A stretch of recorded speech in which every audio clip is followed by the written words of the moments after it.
माझं नाव लक्ष्मण मधुकर ठाकूर, उपशिक्षक, नूतन माध्यमिक विद्यालय चिनावल, तालुका रावेर, जिल्हा जळगाव।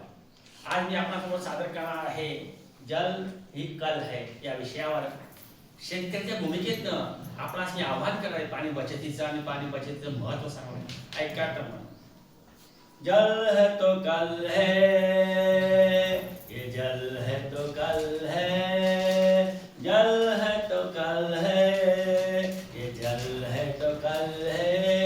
आओ हम सब मिलके खाए कसम, आओ हम सब मिलके खाए कसम। बूंद बूंद जल भी बचाए हम, बूंद बूंद जल भी बचाए हम। एक कल है तो जल है, एक कल है तो जल है। खरंच म्हटले पाणी हे संजीवन, पाणी हे जीवन, जल ही जीवन आहे, पाणी हे संजीवन आहे आणि ते आपण जपलंच पाहिजे। पाणी हे निसर्गाने दिलेला आपल्याला अमूल्य ठेवा आहे आणि तो आपण जपलाच पाहिजे, त्याचं संरक्षण आपण केलंच पाहिजे। प्रत्येक सजीवाला पाण्याची गरज असते आणि तेही गोडे पाणी, तेही गोड पाणी। या गोड्या पाण्याचे स्रोत जे आहे नदी नाले तळी हे कमी आहे आणि म्हणून ते आपण पाणी बचत केलं पाहिजे।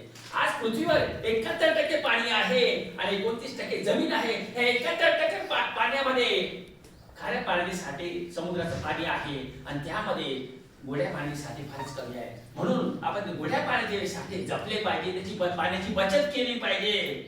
आज गोड्या पाण्याशिवाय आपण सजीवाची कल्पना करू शकत नाही, म्हणून पाणी आपण जपलं पाहिजे, पाण्याची बचत केली पाहिजे।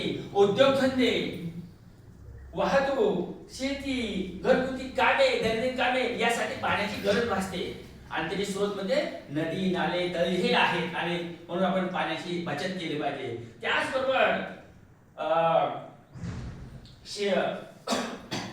त्याचबरोबर शेती, उद्योगधंदे यासाठी पाण्याची आवश्यकता असते, नदी नाल्याच्या पाण्याची, गोड्या पाण्याची आवश्यकता असते।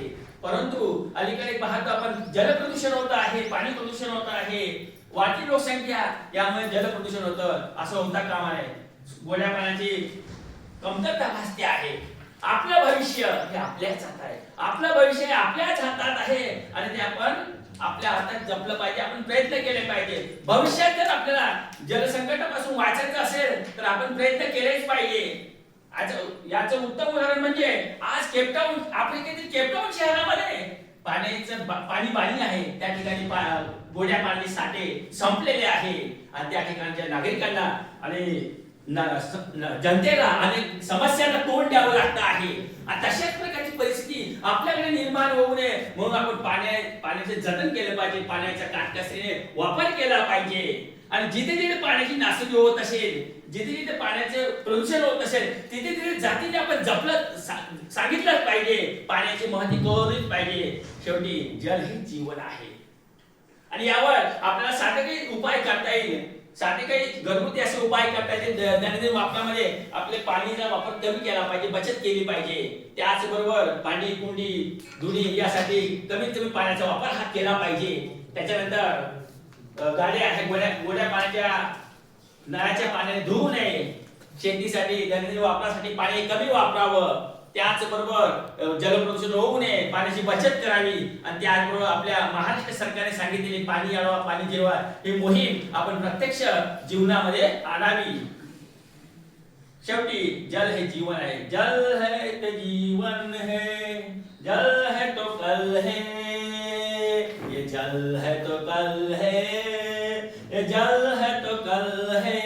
आओ हम सब मिलके खाए कसम, आओ हम मिलके खाए कसम। जल है तो कल है, जल है तो कल है, जल है तो कल है। धन्यवाद।